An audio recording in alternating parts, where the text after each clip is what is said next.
Hi everyone, I am back here with part 3 of Navajata Shishu Paricharya point. I know this Navajata Shishu Paricharya point is going very lengthy, but our main motto is to understand the topic. So I am dividing the topic in divisions to understand you, to make you understand clearly. So now we'll see the part 3. In part 1 and part 2 in part 1 we saw the Navajata Shishu Paricharya introduction and Jata Matra Shishu Paricharya, that is the baby immediately born.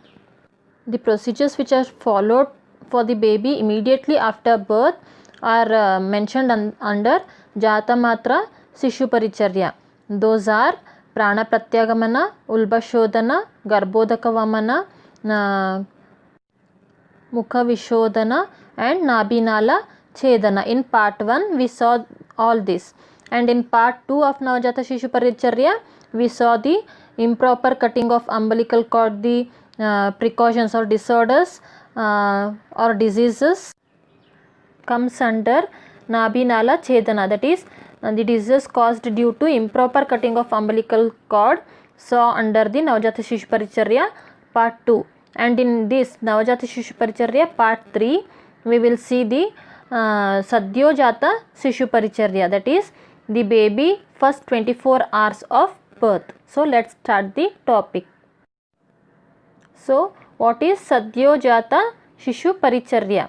That is the baby refers to first 24 hours of age.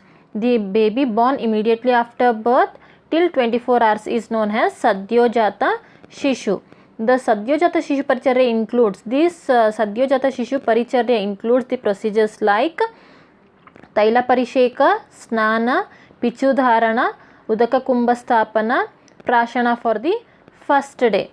These all procedures are included under Sadyojata Shishu Paricharya, but addition to the Jata Matra Shishu Paricharya, because the Jata Matra Shishu Paricharya is immediately born baby and Sadyojata is from birth till 24 hours. So the procedures included under Jata Matra Shishu Paricharya and the procedures of Sadyojata Shishu Paricharya all together known as Sadyojata Shishu Paricharya.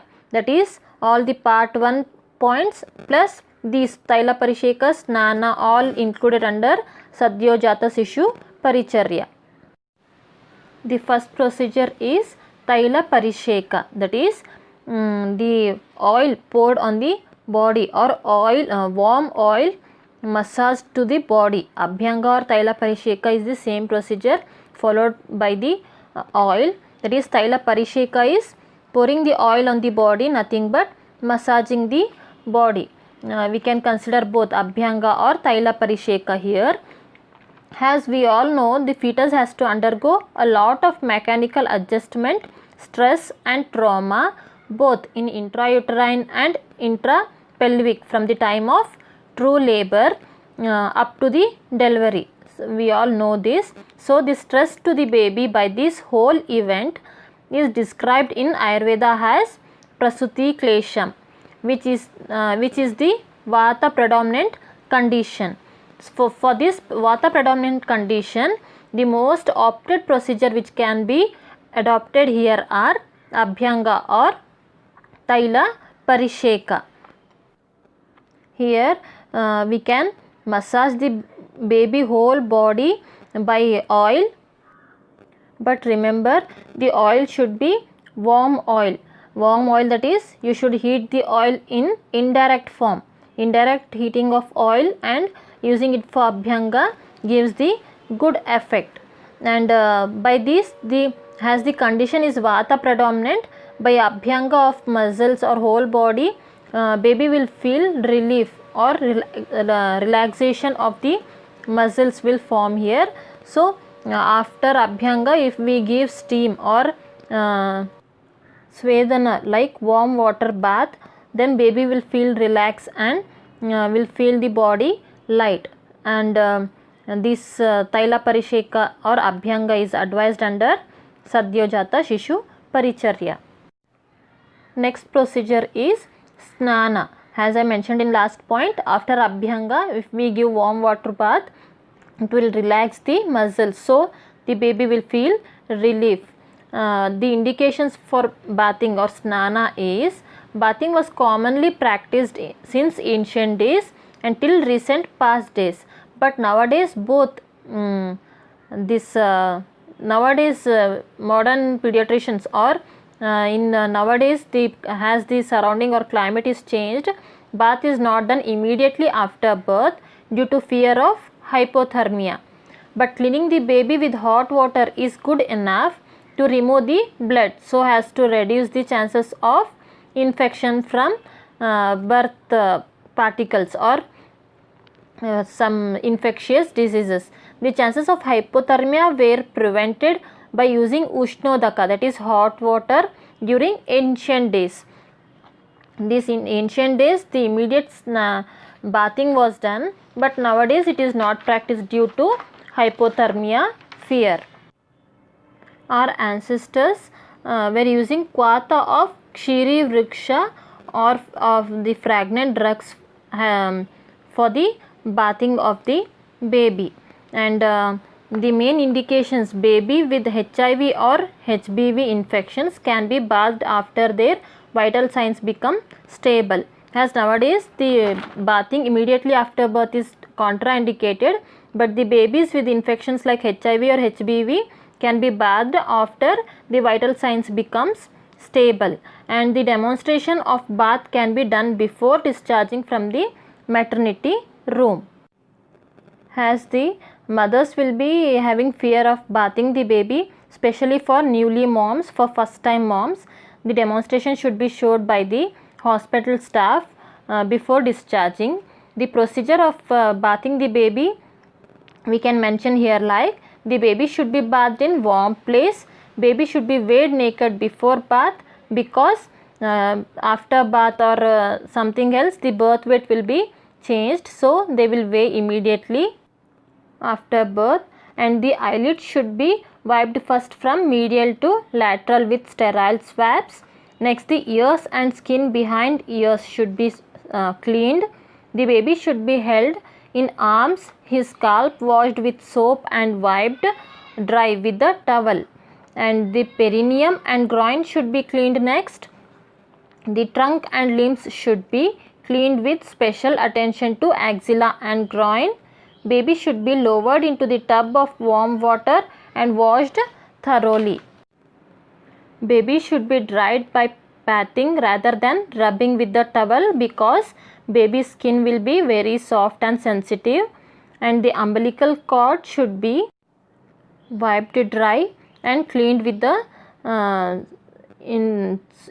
spirit swab, that is we will use the medicines to dry faster. The baby should now be dressed. These are the points how the baby should be bathed. You can show the demonstration for the newly mother. This was the snana procedure followed under Sadyojata Shishu Paricharya. Next point or procedure is Pichu Dharana. Pichu Dharana is here nothing but the cotton swab dipped in oil and kept on the fontanella. This procedure is known as Pichu Dharana. Classically, Murda Thaila is indicated when Vatakopa occurs in Urda Jatrugata region. So, the oil used for this Pichu Dharana is Murda Thaila classically, and Abhyanga, Parisheka, Pichu and Vasti are the 4 types in which Murda Thaila is used, and the simplest form of all these procedures is Pichu Dharana, which affects the baby, effectively gives the result. Because as far as neonate is concerned, this procedure is helpful in reducing the prasuti klesha, especially that related to Shiras, and it also facilitates the cure of some birth injuries like Erb's palsy and brachial palsy. Because as the procedure shows, the cotton swab is dipped in Murda Thaila and kept on the anterior fontanella of the baby. So here as the drug remains on the site or area for longer duration, the results will be good and beneficial, as it is helpful in reducing the prasuti klesha of the baby. and the procedure is known as the Vata Prakopa, reducing the disorders caused by Vata Prakopa. This was the procedure of Pichu Dharana followed under Sadyojata Shishu under 24 hours of birth. And the next procedure is Udaka Kumbha Sthapana.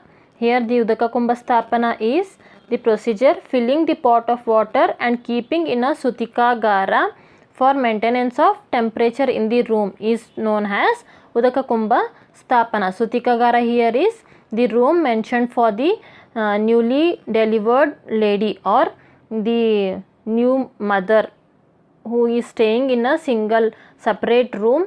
The baby and the mother will be staying in a separate room after delivery, that is known as Sutika Gara. And the maintenance of temperature nowadays it is very easy by the technicals, but before in ancient days they were maintaining temperature by following these procedures like filling the pot in a water, filling the pot from water and maintaining the temperature. And here the cold water was used during summer and the hot water was used during winter. And a pot should face here east or north facing should be kept. Usually pot is preferred to be kept above the head of the baby or above, near the head of the cot. This procedure is known as Udaka Kumbha Sthapana. So this was the point about Sadyojata Shishu Paricharya. Who is Sadyojata Shishu here? The baby immediately after birth, from immediately after birth till 24 hours is known as Sadyojata Shishu.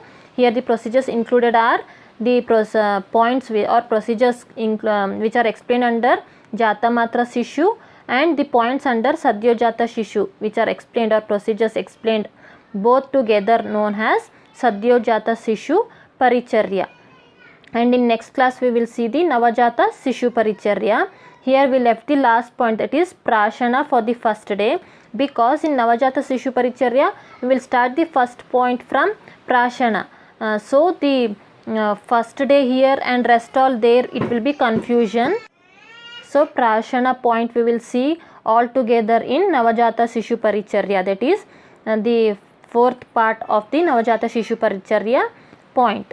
Hopefully till the third part you all got clear by the topic. If you all have any doubt you can comment in the comment section. Thank you.